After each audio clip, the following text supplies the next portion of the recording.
Bonjour Kinawaya, my name is Leanne Simpson. I am a writer, an educator, an activist, and a spoken word artist of Mississauga and Nishnaabeg ancestry.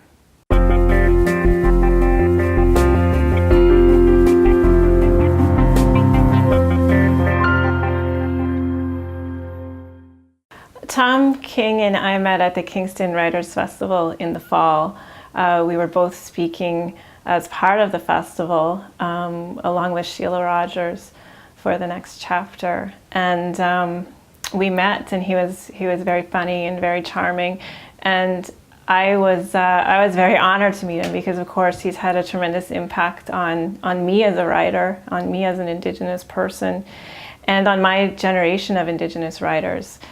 He was pushing the envelope and pushing the boundaries and speaking truths, speaking our truths for years. And so I'm part of a generation of Indigenous writers that's incredibly lucky because we've had people like Tom King, people like George Manuel and Lee Miracle coming before us and showing us, paving sort of the way for us, mentoring us. And all of those writers that came before us weren't just writers, but they mentored and they lifted young writers up. They were embedded in community.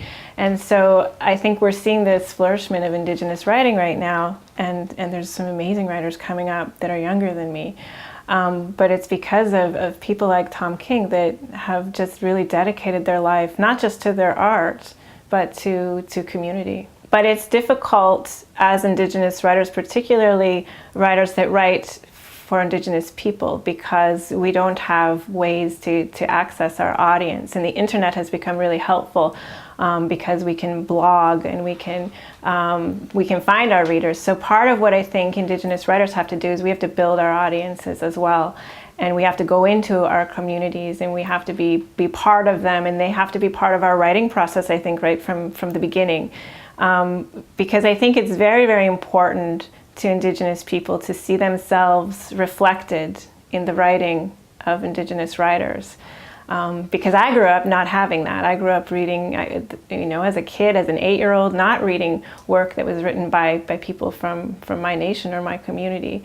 And so it was difficult for me to see this myself in the stories.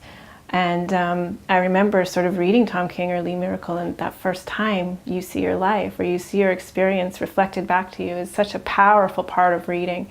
And so I think that becomes really, really important, and you need community to do that. I feel like left to my own devices, I always come back to land and some of the political issues that Indigenous people are facing right now. And I think there's an urgency on the part of Indigenous people to sort of get some of this settled before too much time passes. And land is central to our culture, it's central to our language, it's central to our oral traditions, it's central to our written traditions as well. And so I think that I always come back to language, culture, land, and sort of looking at solutions to our problems in terms of nation building, in terms of connecting to our elders and connecting in an intimate way to our territories from within inside our culture and from within inside our own stories. So sometimes that comes out as poetry, and sometimes it comes out as short stories, and sometimes it comes out as nonfiction. But I'm very excited to sort of get back thinking in these terms and to produce something in the vein of nonfiction.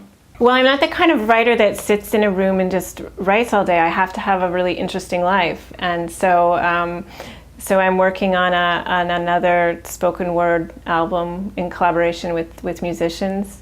I teach on the land courses at different institutions. I spend a lot of time with my kids. I spend a lot of time on the land with the Anishinaabe elders, learning sort of traditional practices, learning our stories, learning our history, learning our traditional teachings, because that really fills me up and I think is the inspiration for a lot of my writing.